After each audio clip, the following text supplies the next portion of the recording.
and the stone bore 5 plain Christian names. That stone was worn away and has been replaced by others, and many generations have come and gone since then. Time has softened down the colors, but the same stream of light still falls upon the forgotten tomb, of which no trace remains; and, to this day, the stranger is shown in York Cathedral, an old window called the 5 Sisters. "That's a melancholy tale," said the merry-faced gentleman, emptying his glass. "It is a tale of life, and life is made up of such sorrows," returned the other, courteously, but in a grave and sad tone of voice. "There are shades in all good pictures, but there are lights, too, if we choose to contemplate them," said the gentleman with the merry face. "The youngest sister in your tale was always light-hearted." "And died early," said the other, gently. "She would have died earlier, perhaps, had she been less happy," said the first speaker, with much feeling.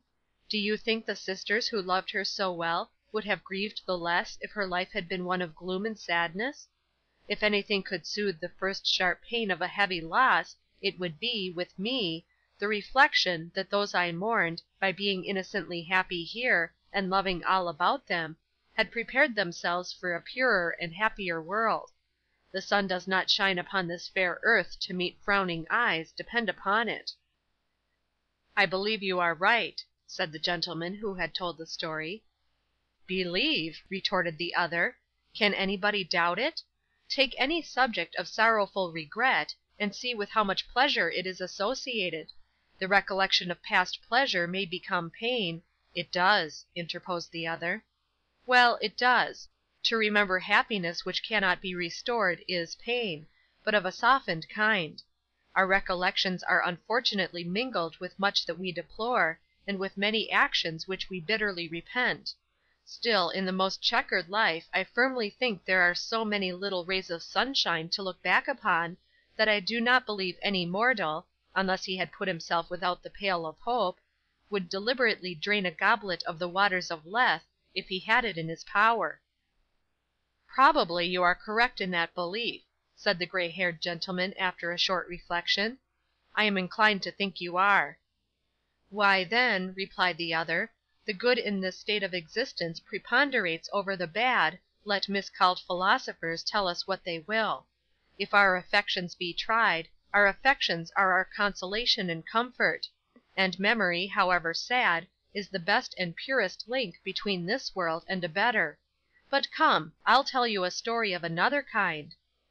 After a very brief silence, the merry-faced gentleman sent round the punch, and glancing slyly at the fastidious lady, who seemed desperately apprehensive that he was going to relate something improper, began, "The Baron of Grogzwig." The Baron von Koeldwethout, of Grogzwig in Germany, was as likely a young baron as you would wish to see. I needn't say that he lived in a castle, because that's of course. Neither did I say that he lived in an old castle, for what German baron ever lived in a new one? There were many strange circumstances connected with this venerable building, among which not the least startling and mysterious were, that when the wind blew, it rumbled in the chimneys, or even howled among the trees in the neighboring forest; and that when the moon shone, she found her way through certain small loopholes in the wall, and actually made some parts of the wide halls and galleries quite light, while she left others in gloomy shadow. I believe that one of the baron's ancestors, being short of money, had inserted a dagger in a gentleman who had called one night to ask his way, and it was supposed that these miraculous occurrences took place in consequence. And yet I hardly know how that could have been either, since the baron's ancestor, who was an amiable man, felt very sorry afterwards for having been so rash, and laying violent hands upon a quantity of stone and timber which belonged to a weaker baron, built a chapel as an apology, and so took a receipt from heaven, in full of all demands. Talking of the baron's ancestor puts me in mind of the baron's great claims to respect, on the score of his pedigree. I am afraid to say, I am sure, how many ancestors the baron had; but I know that he had a great many more than any other man of his time; and I only wish that he had lived in these latter days, that he might have had more. It is a very hard thing upon the great men of past centuries, that they should have come to the world so soon, because a man who was born 300 or 400 years ago cannot reasonably be expected to have had as many relations before him as a man who is born now. The last man, whoever he is, and he may be a cobbler or some low vulgar dog for aught we know, will have a longer pedigree than the greatest nobleman now alive, and I contend that this is not fair. Well, but the Baron Von Koeldwethout of Grogzwig. He was a fine swarthy fellow, with dark hair and large mustachios, who rode a-hunting in clothes of Lincoln green, with russet boots on his feet and a bugle slung over his shoulder like the guard of a long stage. When he blew this bugle, 24 other gentlemen of inferior rank, in Lincoln green a little coarser, and russet boots with a little thicker soles, turned out directly; and away galloped the whole train, with spears in their hands like lacquered area railings, to hunt down the boars, or perhaps encounter a bear, in which latter case the Baron killed him first, and greased his whiskers with him afterwards. This was a merry life for the Baron of Grogzwig, and a merrier still for the Baron's retainers, who drank Rhine wine every night until they fell under the table, and then had the bottles on the floor and called for pipes. Never were such jolly, roystering, rollicking, merry-making blades as the jovial crew of Grogzwig. But the pleasures of the table, or the pleasures of under the table, require a little variety, especially when the same 25 people sit daily down to the same board, to discuss the same subjects, and tell the same stories. The Baron grew weary, and wanted excitement. He took to quarrelling with his gentlemen, and tried kicking 2 or 3 of them every day after dinner. This was a pleasant change at first, but it became monotonous after a week or so, and the Baron felt quite out of sorts, and cast about in despair for some new amusement. One night, after a day's sport in which he had outdone Nimrod or Gillingwater, and slaughtered another fine bear, and brought him home in triumph, the Baron Von Koeldwethout sat moodily at the head of his table, eyeing the smoky roof of the hall with a discontented aspect. He swallowed huge bumpers of wine, but the more he swallowed, the more he frowned.